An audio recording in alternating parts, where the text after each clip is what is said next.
మహర్షుల తాళపత్ర గ్రంథాల్లో దాగి ఉన్న శాస్త్రీయ నిత్య జీవన వికాస రహస్యాలు.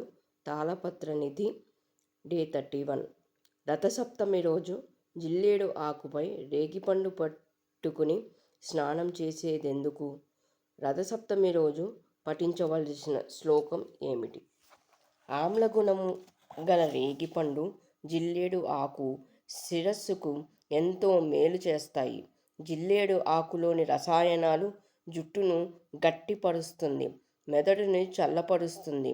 అందుకే ఆ రోజున నదుల్లోనూ, కుదరకపోతే ఇంట్లోనైనా విధిగా అలా స్నానం చేస్తారు. ఆ ఆచారం కోనసీమ ప్రాంతాల వారు ఎక్కువగా పాటిస్తారు. రథసప్తమి రోజున స్నానకాలమందు ఈ క్రింది శ్లోకములు పఠించవలెను. యదా జన్మ కృత్యం పాపం మయా జన్మసు తన్మే రోగంచ శోకంచ మాకరీహంతు సప్తమి.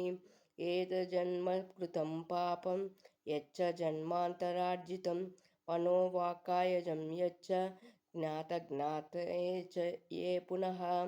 ఇది సప్తవిధం పాపం స్నానాన్మే సప్తసప్తికే సప్తవ్యాధి సమాయుక్తం హరమాకరి సప్తమి.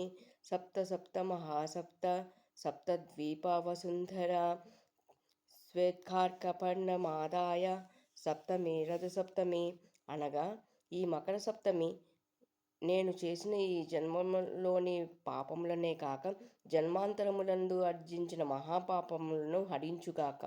మనోవాకాయ రూపములుగాను తెలిసి తెలియక చేసిన పాపములను ఈ రకముగా 7 రకములైన పాపములనే కాక సప్తవ్యాధి దోషములను ఈ రథసప్తమి పోగొట్టి నన్ను పరిశుద్ధిని చేయుగాక అని భావము. పై శ్లోకముతో స్నానమాచరించి ఈ క్రింది శ్లోకముతో శ్రీ నారాయణమూర్తికి అర్ఘ్యమియ్యవలెను. సప్తి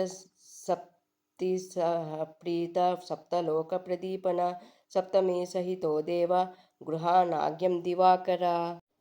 అనగా సప్తనామక అశ్వములు గల రథారూఢ, సప్తలోకములను ప్రకాశింపజేయు సప్తమి సహితుడైన ఓ దివాకర, ఈ అర్ఘ్యమును స్వీకరింపుము అని అర్ఘ్యమివ్వవలెను.